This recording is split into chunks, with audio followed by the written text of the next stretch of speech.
जी sir, start कीजिए। या तो चाइल्ड कंजर्वेशन फाउंडेशन और सेवा भारती के साथ हमारी हर सप्ताह होने वाली ये 274वीं 274th वेबिनार है। आप सभी का हार्दिक स्वागत है। बच्चों से जुड़े विषयों पर हम अपने विषय विशेषज्ञों के द्वारा लगातार चर्चा करते हैं। देश भर के लोग इसमें जुड़े रहते हैं और हमारा प्रयास रहता है कि हम इस समाज को एक बेहतर दिशा की तरफ अपना योगदान दें, बेहतर बनाने के लिए, सभी के लिए, खास करके बालकों के लिए। इसी कड़ी में आज हम बातचीत करने वाले हैं menstrual health and cervical cancer in adolescent. Early stage में इसका जितना डिटेक्शन होगा सर्वाइकल कैंसर का, खास करके या किसी भी कैंसर का, जितनी अर्ली स्टेज में इसका हम डिटेक्ट कर पाते हैं उतना बेहतर क्योर कर पाते हैं, उतनी बेहतर हमारी लाइफ हो पाती है। तो इसी पर आज हमारे साथ बातचीत करने के लिए डॉक्टर निधि जैन है। आपका स्वागत है मैडम। आप BA MS and MS Ayurveda हैं, बनारस हिंदू यूनिवर्सिटी से। कंसल्टेंट आयुर्वेदिक गायनेकोलॉजिस्ट आपका निधि श्री क्लिनिक छिंदवाड़ा में है। आज जो हम जिस टॉपिक पे बात करने वाले हैं, बहुत सालों पहले तक समाज में इस पर चर्चा भी नहीं होती थी। मेंस्ट्रुअल हेल्थ को लेकर के बहुत सारी भ्रांतियां थी, धीरे धीरे समाज में जागृति हुई है। अभी भी बहुत सारी चीजों को लेकर के बातचीत करने की आवश्यकता है। तो खासकर एडोलसेंट एज में क्या क्या सावधानियां होनी चाहिए और अगर कोई डिजीज होती है तो किस प्रकार उसका क्योर किया जा सकता है, इस पर बातचीत करने के लिए मैं आमंत्रित करता हूँ डॉक्टर निधि जैन को। जी ma'am, over to you. Okay. Thank you, sir. Thank you, Child Conservation Foundation and Rashtriya Seva Bharati and thank you Shyamal sir कि आपने हमें प्रोवाइड किया ये प्लेटफॉर्म ताकि हम इन दोनों टॉपिक्स के बारे में अवेयरनेस फैला सके। सबसे पहले हम सर्वाइकल कैंसर की चर्चा करेंगे। ये सर्वाइकल कैंसर बच्चेदानी के मुंह में होने वाला कैंसर है। हम एक जो बच्चेदानी होती है उसके मुंह को सर्विक्स कहते हैं और सर्विक्स में ये कैंसर होता है। अभी इसको लेकर काफी अवेयरनेस हो रही है। पहले इतना अवेयर नहीं थे लोग कैंसर को लेके। ऐसा नहीं है कि अभी ये कैंसर ज्यादा हो रहा है, कैंसर सर्वाइकल कैंसर पहले से ही हो रहा था, लेकिन अभी अवेयरनेस फैलने से हम इसको डायग्नोज अच्छे से कर पा रहे हैं। तो सर्वाइकल कैंसर में सबसे पहले ये डेवलपिंग कंट्रीज में और इंडिया में कॉमन है। इंडिया एक अकेला ऐसा देश है जो डेवलपिंग कंट्रीज में 1/4 बर्डन को लिए हुए है। इसका कारण क्या है? अर्ली मैरिज और मल्टीपल सेक्सुअल पार्टनर और जो भी रिप्रोडक्टिव ट्रैक्ट के इन्फेक्शन है जैसे वजाइनल इन्फेक्शन, सर्वाइकल इन्फेक्शन और यूट्राइन इन्फेक्शन, इनको इग्नोर करना। अधिकतर इंडिया में महिलाएं ऐसी प्रॉब्लम्स के लिए जैसे वजाइनल डिस्चार्ज के लिए क्लिनिक में संपर्क करने से हिचकिचाते हैं। उनको जब तक ये बहुत सीवियरिटी नहीं होती तब तक वो डॉक्टर से कंसल्ट नहीं करते। तो यही इन्फेक्शन जो है प्रॉपरली डायग्नोज नहीं हो पाता और हमें जब डायग्नोसिस होती है तब काफी देर हो चुकी होती है।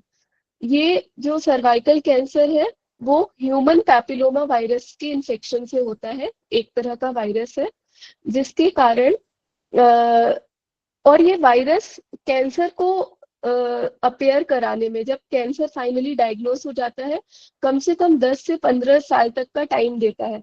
इसके बाद भी अवेयरनेस की कमी के कारण लेट डायग्नोसिस होती है। तो अगर हम देखें सर्वाइकल कैंसर के लक्षण के बारे में, तो इसमें इन्फेक्शन जैसे ही लक्षण मिलते हैं। जो इन्फेक्शन ये वेजाइनल इन्फेक्शन या सर्वाइकल इन्फेक्शन में जो लक्षण मिलते हैं वही सर्वाइकल कैंसर में मिलते हैं। तो सबसे पहले इसमें डिस्चार्जेस होंगे। डिस्चार्जेस के अलावा इसमें इंटरमेंस्ट्रुअल ब्लीडिंग होगी, मतलब जब भी पीरियड्स होते हैं माहवारी के बीच बीच में भी ब्लीडिंग हो सकती है, या फिर आफ्टर इंटरकोर्स या आफ्टर कॉइटस ब्लीडिंग भी होती है। इसके अलावा लोअर एब्डोमेन, जो पेल्विक एरिया होता है, जो यूट्रस का एरिया है, वहां पे पेन बना रहेगा। और साथ ही साथ इसका जो एक रेड फ्लैग साइन है कि मेनोपॉज के बाद ब्लीडिंग का होना, ये सर्वाइकल कैंसर का एक इम्पॉर्टेंट साइन है, इसे इग्नोर नहीं करना चाहिए। अगर किसी को मेनोपॉज हो गया है, उसके बाद ब्लीडिंग हो रही है, तो हमें डॉक्टर को विजिट करना चाहिए। या फिर अगर आपको डिस्चार्जेस है, लोअर एब्डोमेन में पेन है, तो इन लक्षणों को इग्नोर नहीं करिए। इसके बाद हम सर्वाइकल कैंसर का स्क्रीनिंग भी पॉसिबल है। इसके लिए हम पैप टेस्ट करते हैं। पैप टेस्ट के माध्यम से हम एक इंस्ट्रूमेंट यूज करते हैं जिसको स्पेकुलम कहते हैं, और हम इससे बच्चेदानी के मुंह को एक्सपोज करते हैं। उसके बाद इस स्पैचुला की हेल्प से, या फिर आजकल और भी टेक्निक्स हैं जिसमें हम लिक्विड साइटोलॉजी की टेक्निक से हम बच्चेदानी के मुंह से कुछ टिश्यू सैंपल निकालते हैं और उसे जांच के लिए भेजते हैं। और ये जांच जो है वो 25 से 65 साल की उम्र में हर 3 साल पे करवा सकते हैं। इससे हमें सर्वाइकल कैंसर की एक स्क्रीनिंग का पता चल जाता है, और हमें कंफर्मेटरी जांच के लिए हम आगे के टेस्ट करा सकते हैं। और अगर जो भी फीमेल सेक्सुअली एक्टिव है, वो सेक्सुअली एक्टिव होने के 3 साल के अंदर ये जांच करा सकते हैं। ये जांच सभी महिलाओं को कराना चाहिए 25 से 65 साल की उम्र में। और एक दूसरा कंडीशन जो बताया कि सेक्सुअली एक्टिव होने के 3 साल के अंदर करवा सकते हैं। साथ ही साथ अगर हम इसकी बात करें कि इसका प्रिवेंशन भी पॉसिबल है, तो जैसे हमने बोला कि 10 से 15 साल इसका ये है कि टाइम लेता है। जो वायरस है, ह्यूमन पैपिलोमा वायरस, 10 से 15 साल तक का टाइम लेता है। तो उससे ये फायदा होता है कि अगर हम जल्दी ही डिटेक्ट कर लें तो हम इसके होने वाले दुष्प्रभावों से बच जाएंगे, क्योंकि अर्ली स्टेज डिटेक्शन में सर्वाइकल कैंसर में क्योर के चांसेस 100% तक होते हैं। अगर हम ये लेट डिटेक्शन होता है तो 30-40% ही चांसेस होते हैं। वैक्सीनेशन के लिए पहले ये वैक्सीन बाहर से आती थी, अभी इंडिया में बनने लगी है। जैसा कि मैंने बताया कि ये ह्यूमन पैपिलोमा वायरस की वजह से हो रहा है, तो इसके काफी स्ट्रेन्स होते हैं इस वायरस के, जो सर्वाइकल कैंसर कॉज करता है। इसके अलावा ये वेजाइना, वल्वा, मेल में भी पेनाइल कैंसर और थ्रोट कैंसर भी कॉज करता है। साथ ही साथ ये जेनाइटल वॉर्ट्स भी कॉज करता है मेल और फीमेल में कैंसर के अलावा। तो इस वायरस के बहुत सारे स्ट्रेन्स हैं, जिसमें से कुछ कैंसर कॉज करते हैं, कुछ वॉर्ट्स कॉज करते हैं। तो हमें इसका ये करना चाहिए कि इसका वैक्सीन अवेलेबल है, तो ये इस प्लेटफॉर्म के माध्यम से बोलेंगे जिसके घर में भी है 9 से 14 साल तक के बच्चे, उनको ये वैक्सीनेशन जरूर करवाएं। जो इंडिया में वैक्सीन है वो सर्वारिक्स है, और दूसरी वैक्सीन है गार्डासिल। गार्डासिल वैक्सीन है, थोड़ी सी कॉस्टली है, लेकिन वो ज्यादा वायरस के स्ट्रेन को कवर करती है। और सर्वारिक्स वैक्सीन दो बाईवैलेंट वैक्सीन होती है। तो वैक्सीन जब हम करवाएंगे तो इसके 2 डोजेस होते हैं। अगर हम 9 साल से 15 साल की उम्र में करा रहे हैं तो हमें 6 मंथ अपार्ट 2 डोजेस देने पड़ते हैं। और इसके बाद जैसे अगर इस वैक्सीन का ये होता है कि अगर आप सेक्सुअली एक्टिव होने के पहले वैक्सीनेटेड हो जाते हैं तो इसके रिजल्ट्स अच्छे मिलते हैं।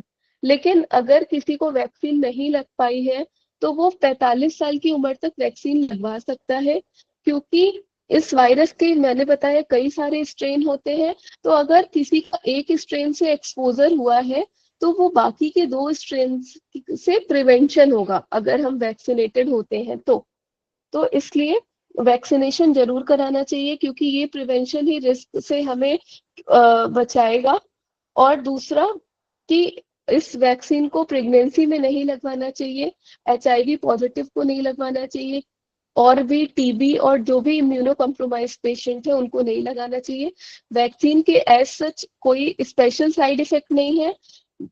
कुछ जो जनरल वैक्सीन के साइड इफेक्ट होते हैं, जैसा कि इंजेक्शन साइट पे रेडनेस का होना, स्वेलिंग होना, फीवर आना, थोड़ा बहुत किसी किसी में चक्कर आना, यही होता है, और कोई स्पेशल वो नहीं है। तो ये हमारा सर्वाइकल कैंसर का पोर्शन रहा है। नेक्स्ट में मैं मेंस्ट्रुअल हाइजीन के बारे में बताना चाहती हूँ।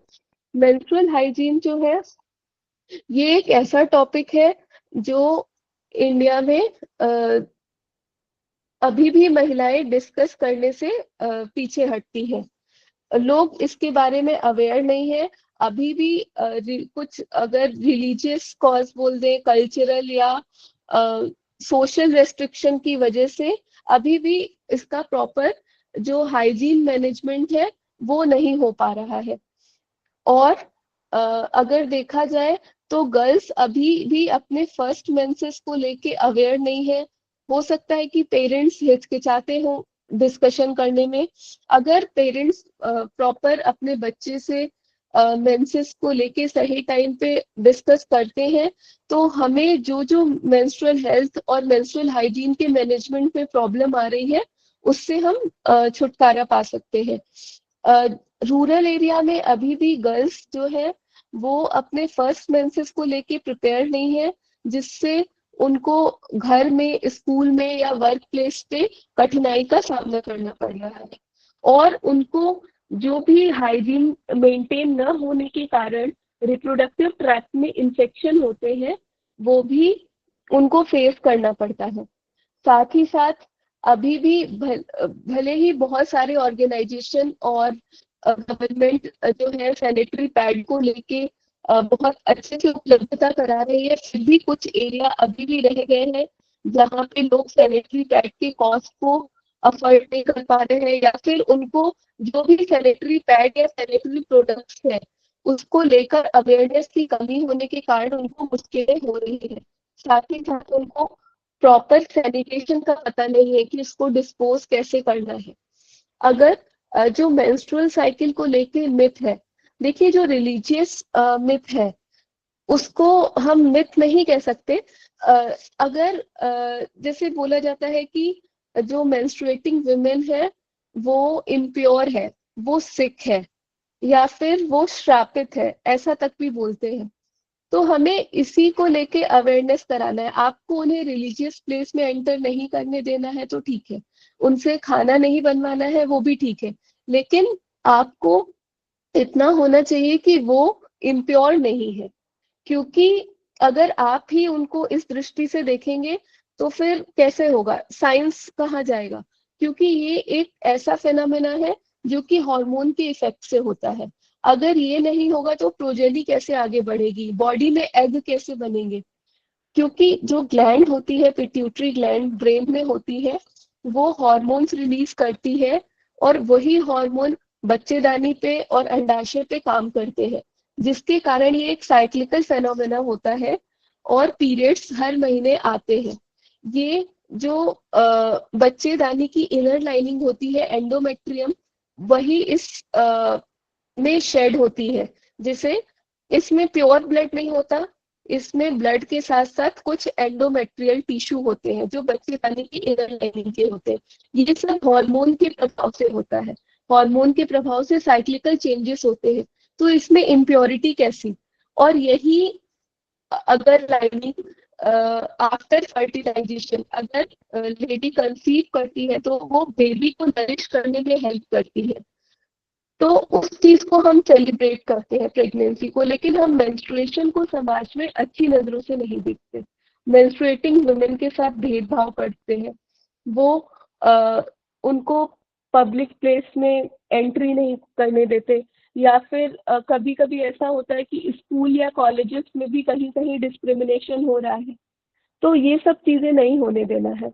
दूसरा, हमें जो भी टीन एज ग्रुप के हैं, बच्चे हैं घर में, उनको एजुकेट करना है कि मेंसेस क्या होते हैं। जैसा कि मैंने बताया कि वो हॉर्मोन्स के प्रभाव से साइक्लिकल चेंजेस होते हैं। दूसरा, इसमें क्या नॉर्मल है और क्या नॉर्मल नहीं है।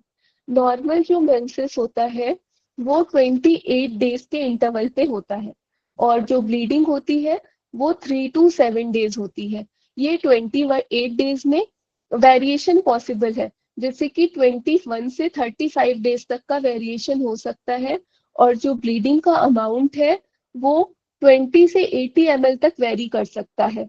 इसके अलावा कि मीनार की एज, मीनार का मतलब होता है कि फर्स्ट मेंसेस, तो फर्स्ट मेंसेस का एज 12 से लेके 15 ईयर तक होता है। और इसके साथ साथ इस दौरान अगर पीरियड्स नहीं आए हैं बच्चे में तो हमें उसका मेडिकल चेकअप जरूरी है। मेडिकल चेकअप अधिकतर 15 से 16 ईयर के बाद करते हैं और बच्चे में ये देखते हैं कि सेकेंडरी सेक्सुअल कैरेक्टर जैसे कि pubic hair, axillary hair, breast development, ये सब हुआ है कि नहीं, ये सब डॉक्टर से एग्जामिन करवाना चाहिए अगर पीरियड्स नहीं आए हैं तो। इसके साथ साथ ही जो पीरियड्स बंद होने का एज होता है जिसको मेनोपॉज बोलते हैं, वो 45 से लेके 55 तक होता है। और साथ ही साथ बच्चों को ये भी एजुकेट करना चाहिए कि जब भी उनको फर्स्ट पीरियड आए हैं, शुरू के 1 या 2 साइकिल इरेगुलर हो सकते हैं और कभी कभी ये इरेगुलरिटी 1 या 2 साल तक भी रहती है। इसके साथ हमें जो भी पीरियड्स को लेके मिथ है, जैसे मैं कुछ मिथ को बताना चाहूंगी कि ये मिथ अवेयरनेस की कमी के कारण है कि अगर कहीं कहीं देश के, अगर हम पूरे देश में देखें तो अलग अलग जगह अलग अलग मिथ है। कहीं कहीं मेंस्ट्रुएटिंग वुमेन को नहाने नहीं देते, उनके हिसाब से अगर मेंस्ट्रुएटिंग वुमेन नहाएगी तो वो इनफर्टाइल हो जाएगी। कहीं कहीं उन्हें जानवरों को टच नहीं करने देते, अगर मेंस्ट्रुएटिंग वुमेन जानवरों को टच करेगी तो जानवर इनफर्टाइल हो जाएंगे। दूसरा कि वो प्लांट्स को टच नहीं कर सकते, स्कूल नहीं जा सकते, साथ में सो नहीं सकते। इवन कहीं कहीं ऐसा भी है कि वो मिरर में नहीं देख सकते, बोलते हैं कि अगर मिरर देखेंगे तो मिरर का जो मिरर ऐसा हो जाएगा कि बॉडी लस्टर भी कम हो जाएगा, मिरर मिरर का भी लस्टर कम हो जाएगा, ऐसा बोलते हैं। तो इस तरह की भ्रांतियां हैं, उनको इम्प्योर और सिक कंसीडर करते हैं, रिलीजियस जगह पे उनकी एंट्री नहीं करते। और इवन फूड प्रोडक्ट्स भी ऐसा बोलते हैं कि अगर मेंस्ट्रुएटिंग वुमेन टच करेंगी तो वो खराब हो जाएगा, स्पॉइल हो जाएगा।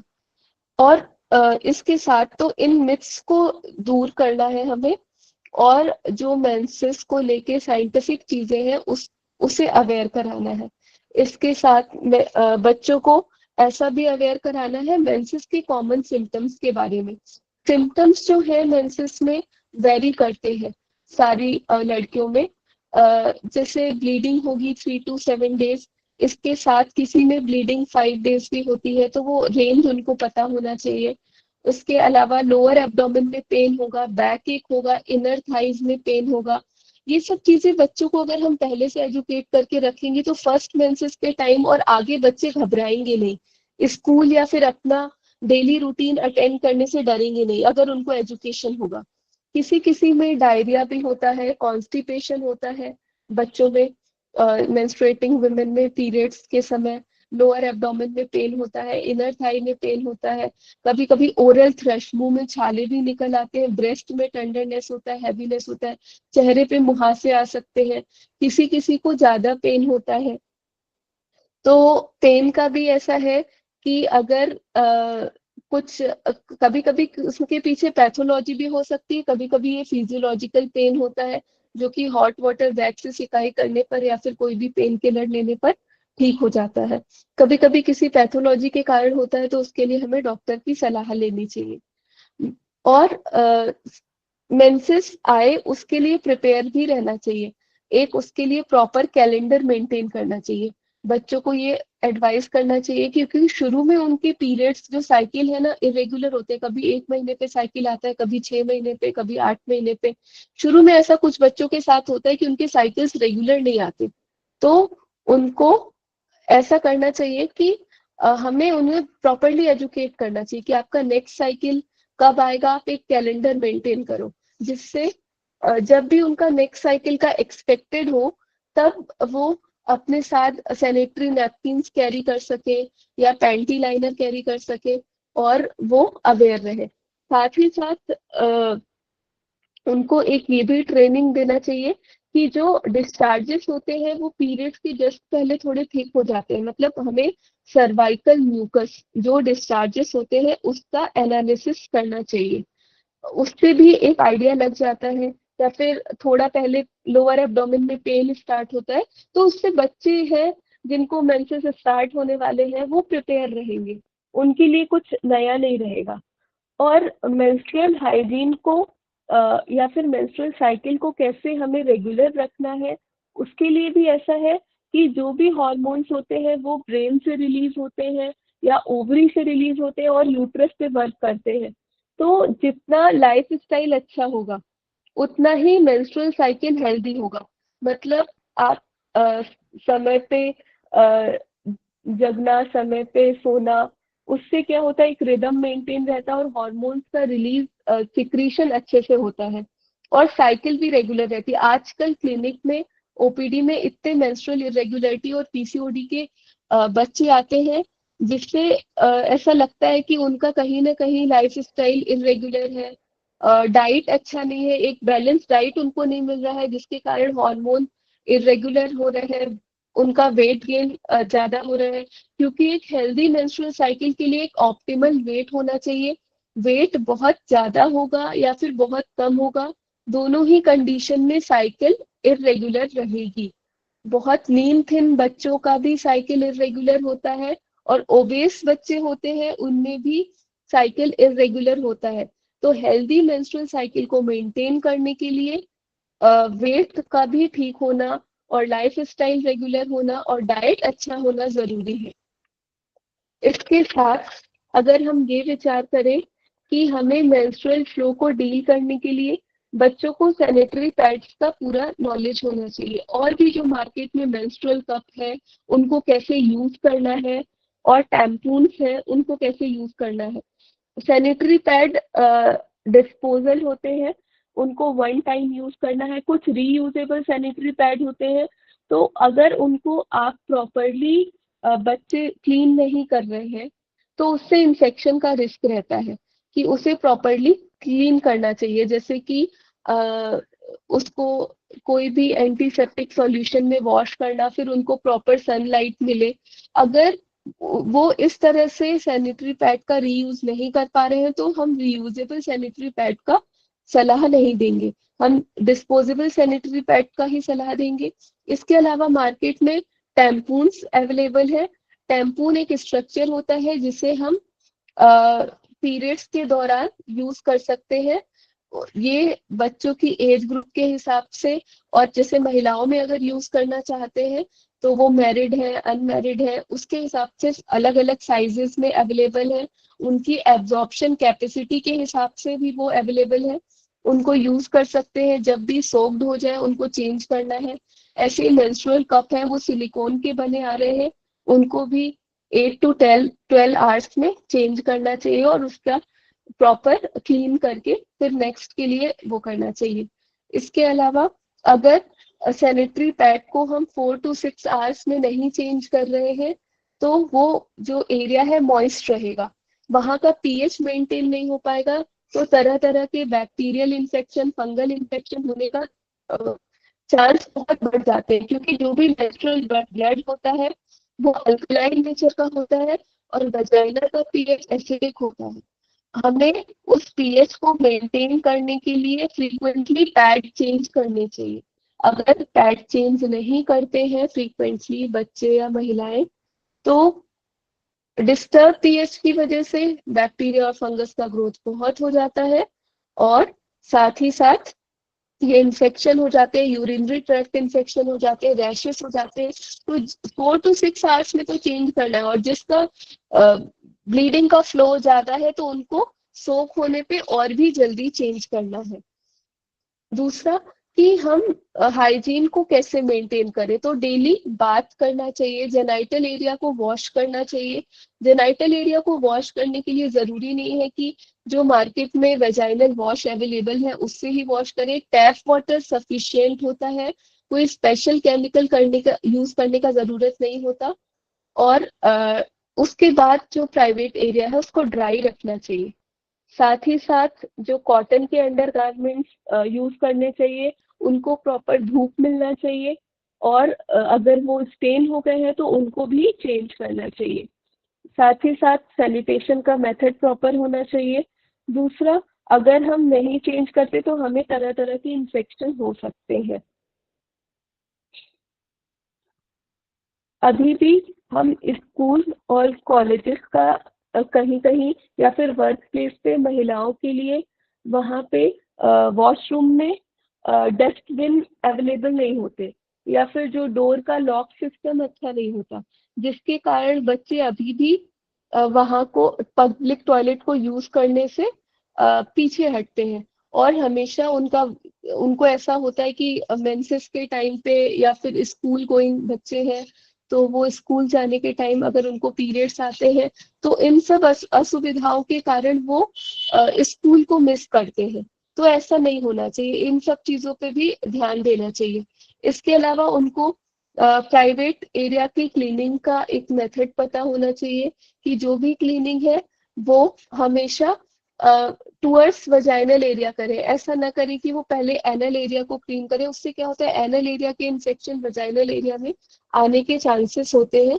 तो ये सब नहीं करना चाहिए। कभी भी सैनिटरी पैड को फ्लश नहीं करना चाहिए, वो क्लॉग कर सकता है आपके टॉयलेट्स को। और उसको प्रॉपर एक पेपर में रैप करके डिस्पोज करना चाहिए। तभी उनका जो डिग्रेडेशन होगा वो अच्छे से होगा। तो ये सब चीज का ध्यान देना चाहिए। ये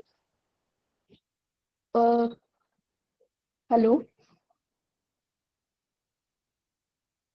आ रही है आवाज मैडम, आ रही है। हाँ हाँ ठीक है, ये लेक्चर यहीं पे स्टॉप है, क्वेश्चंस पूछ सकते हैं।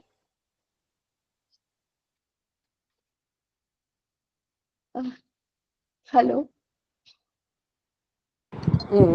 हेलो, नमस्ते मैम। हाँ नमस्ते। मैम आपने अभी बताया कि 45 की एज तक ही ये वैक्सीनेशन होना चाहिए। हाँ उसके बाद अगर प्रॉब्लम कराते भी हैं तो कोई फायदा नहीं है मतलब। हाँ हाँ एक्चुअली हम यहाँ पे क्लब की तरफ से कुछ कैंपिंग करते रहते हैं। मैं अलवर से बोल रही हूँ, अलवर राजस्थान से। हाँ हाँ हाँ, तो हमने कैंपिंग की थी तो उसमें काफी वीमेंस ऐसी भी आई थी जिनकी 46 एज थी, 47। फिर डॉक्टर ने कहा कि लगवा देते हैं अपन, तो ये वैक्सीनेशन का कैंप चल रहा है तो। नहीं, तो वैक्सीनेशन लगवा तो सकते हैं, ऐसा कोई फायदा तो नहीं है। मैंने एक पॉइंट ये भी बोला था, क्योंकि उस वायरस के स्ट्रेन्स बहुत ज्यादा है। तो अगर एक स्ट्रेन से अगर उनका एक्सपोजर हो भी गया होगा तो वैक्सीनेशन होने से उनको दूसरे स्ट्रेन से प्रोटेक्शन मिलेगा। ओके ओके, हाँ, हाँ इसीलिए डॉक्टर ने शायद सजेशन दिया था हाँ हमें कि आप हाँ ज्यादातर रूरल से हाँ एरिया से ही हाँ लेडीज आती हैं। हाँ हाँ और आपने ये भी हमें बताया कि 9 to 14 ईयर की गर्ल्स के लिए हम्म, ये वैक्सीनेशन है 2 डोज में। हाँ तो इसके लिए हम भी ये एक चल रहा है, कैंपिंग चला रखी है हमने, तो हम स्कूल्स में जा जाके अवेयर कर रहे हैं, लेकिन पेरेंट्स रेडी नहीं होते हैं वैक्सीनेशन करवाने के लिए। वो उनको ना थोड़ा सा पहले एजुकेट करना पड़ेगा कि ये अगर वैक्सीन नहीं होगा तो कैंसर से क्या क्या हो सकता है। अ, ये तो है कि लोग बहुत जल्दी रेडी नहीं होते। वैक्सीन का कॉस्ट ज्यादा है। जो सर्वाधिक है वो भी रिलेटिवली तो सस्ती है, लेकिन जो बायोटेक है जो ज्यादा उसको करती है कवर, वो वो थोड़ा सा कॉस्टली है, हाँ इसलिए मैम, ये लोग। 2000 के लगभग इसका कोर्स पड़ रहा है। तो हम लोगों ने ऐसा किया हुआ था कि हाफ पे हम कर रहे हैं, हाफ हम पेरेंट्स से ले रहे हैं। तो अच्छा लेकिन हमें ना बहुत, मतलब कि हम इतने ज्यादा पेरेंट्स से मिले हैं ना रूरल्स में, जितने गवर्नमेंट स्कूल हैं वहां जानने के बाद, पर बहुत ही कम पेरेंट्स हम एग्री लोग हैं। भी कई स्कूल में गए थे, और हाँ ऐसा ही हुआ कि वहाँ के मतलब स्कूल के प्रिंसिपल ने भी ऐसा बोला कि ये तो गवर्नमेंट स्कूल है, यहाँ पे कोई नहीं रेडी होगा, आप इनको ऐसे टॉपिक पे लेक्चर मत दीजिए। तो मतलब कैंसर का जो फ्लड सिखाना है उससे तो सस्ती है वैक्सीन। अब तो वो प्रॉब्लम यही है मैडम कि अभी अवेयरनेस लाने का प्रोग्राम सभी अच्छा प्रयास करते हैं, लेकिन बहुत कम लोग रेडी हो रहे हैं इन सब चीजों के लिए। हाँ, तो इसके क्योंकि लिए ना तो क्या किया जा सकता जैसे है? ना बिल्कुल, जैसे ना कुछ नहीं से कुछ अच्छा है। जैसे अगर आप 100 लोगों को कर रहे हैं और एक को भी वैक्सीन का इम्पोर्टेंस पता चलता है तो वो बहुत होता है। हम और वो हम आगे चल के अब जैसे अगर वो स्टूडेंट है वो बड़ा होगा, वो अपने बच्चे को जरूर लगवाएगा, वो अपने आसपास अपने रिश्तेदारों को एजुकेट करेगा। तो ये तो है कि एफर्ट कभी वेस्ट नहीं होता। बस यही ट्राई कर रहे हैं हाँ लगातार। कैंपिंग चला रखी है हमने मैडम ना, क्लब इनरव्हील क्लब की तरफ से हमारा बहुत अच्छा हाँ प्रयास चल रहा है अलवर हाँ, शहर मैं में। भी इनर व्हील क्लब मेंबर हूँ। Okay ma'am.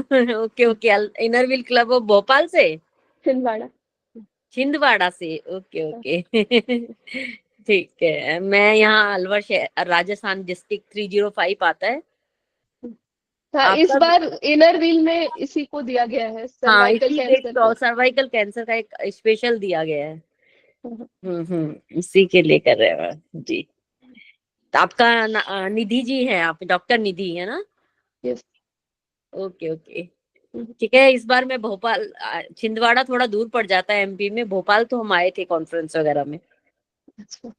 जी जी मैम, ठीक है। आपकी बातों को मैं मानती हूँ, और वैसे भी हम कोशिश तो कर ही रहे हैं।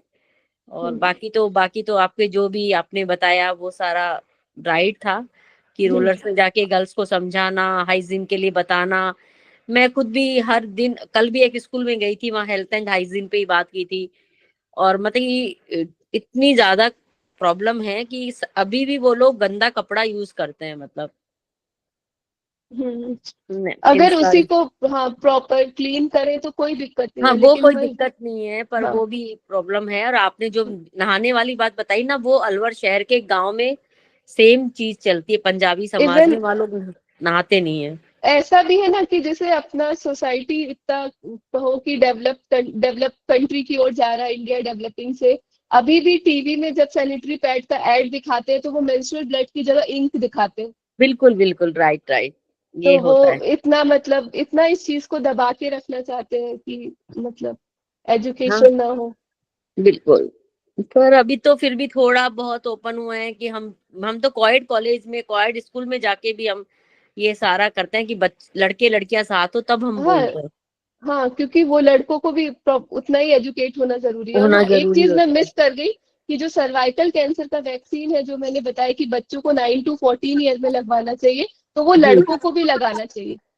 हाँ, हम हाँ, ये ये एक, मैंने, बिल्कुल बिल्कुल मैम।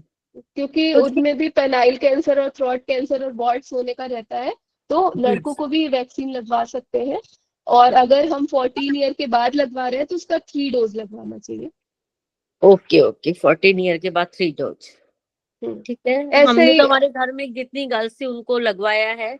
और एक कंपनी से तो अभी बात भी चल रही है, राजस्थान में आई है ना, शायद आपकी भी अगर बात हुई तो, अभी राजस्थान में एक कंपनी जयपुर में आई है, जो ये सर्वाइकल के कैंसर पे काम कर रहे हैं और बना रहे हैं कुछ कुछ नया, जिस थोड़ा सस्ता पड़ जाएगा वो वैक्सीन। हम्म, अब जी जय जी के अतिरिक्त और यदि कोई हमारे जो मेंबर्स हैं कुछ अपनी बात रखना चाहते हैं, कोई प्रश्न पूछना जी, चाहते बिल्कुल हैं तो। बिल्कुल सर। हाँ जी, ओके, नमस्ते मैम। नमस्ते। डॉक्टर लक्ष्मण, आप कुछ बोलना चाहेंगे? Oh, Namaste, ma'am. नमस्ते। Hello, ma'am. What is there any relation with the food habit to control the what is amenorrhea, dysmenorrhea, the problems we are seeing in the menstrual system? What, yes. how can I control if we depend on our lifestyle, food stuff? So can you relate the food stuff with these types of problems in the menstrual concern? Okay.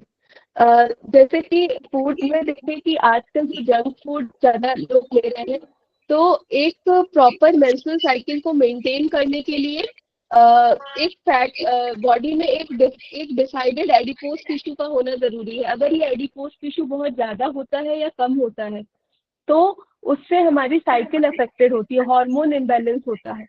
जैसे कि अगर देखा जाए तो जो भी लोगों का सेडेंट्री लाइफ स्टाइल है, या फिर जंक फूड ज्यादा खा रहे हैं, शुगर इंटेक ज्यादा है, कैलोरी इंटेक किसी फॉर्म में ज्यादा है, एक्सरसाइज का कमी है, वैसे बच्चे अगर क्लिनिक में आते हैं आजकल, मतलब 16 से 18 ईयर तक के बच्चे, और उनका बॉडी मास इंडेक्स बहुत ज्यादा है, तो उसके कारण उनका जो साइकिल है वो इरेगुलर हो रहा है।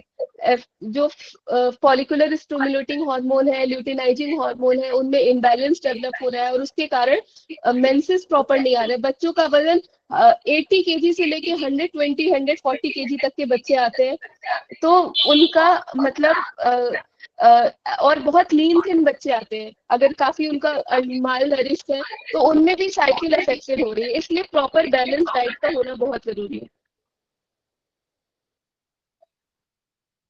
Specific name of the some foods, specific name of the some food which are available in the market at low cost. Noodles, chocolate, burger, pizza,